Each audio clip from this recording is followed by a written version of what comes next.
आबादगार दोस्तों 7 अप्रैल जी पोखी वणनि जी तव्हां ॾिसी सघो था कैमरा जी मदद सां।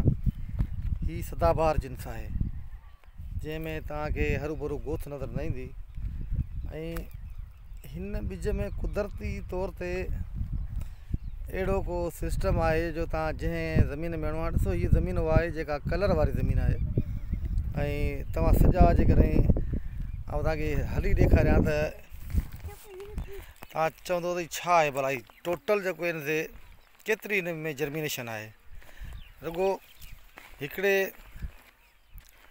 खीरे जी न पर जंहिं बि खीरे खे तव्हां वठंदव वरी हिन खीरे ते हलिया वञो त उन ते बि तव्हांखे ईअं ई नज़र ईंदो त ॼम केतिरो आहे।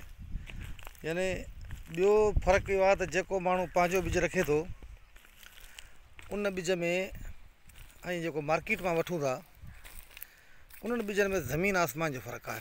हीअ जेके तव्हां ॾिसंदो हीअ 7-8 एकड़ जो पीस आहे पर उन खां अलावा जेतिरी बि माना कयल आहे सदाबहार त उन में तव्हांखे हरू भरू सोच या ज़हन में ई कोन हूंदो त तव्हां का गोथ हणंदो। जंहिं ॿारे में हलिया वञो जंहिं खीरे में हलिया वञो इहा पोज़ीशन हूंदी। यानी ॼम सां गॾो गॾु वरी ग्रोथ जंहिंमें स्पीड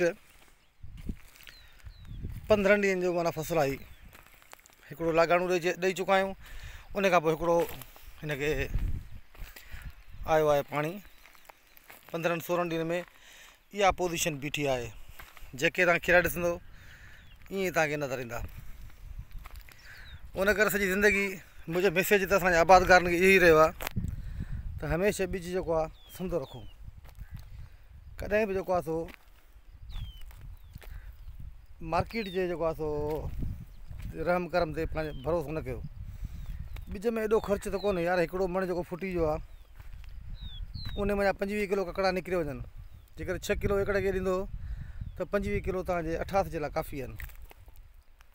पर असांजो आबादगार जेको आहे इहा ॻाल्हि ॿुधण लाइ तयारी कोन्हे। हली वठंदो वरी बि ॿिज जेको आहे मार्केट मां।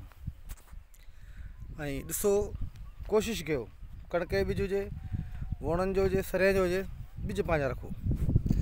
पंहिंजे ॿिज जो फ़ाइदो चौधारी तव्हां ॾिसो सॼी ॿनी फिरी ॾिसो तव्हांखे किथे किलो ककड़नि जो भरण जी ज़रूरत कोन पवंदी को। माशाअल्लाह ज़बरदस्त। अल्लाह ताला बरकत विझंदो।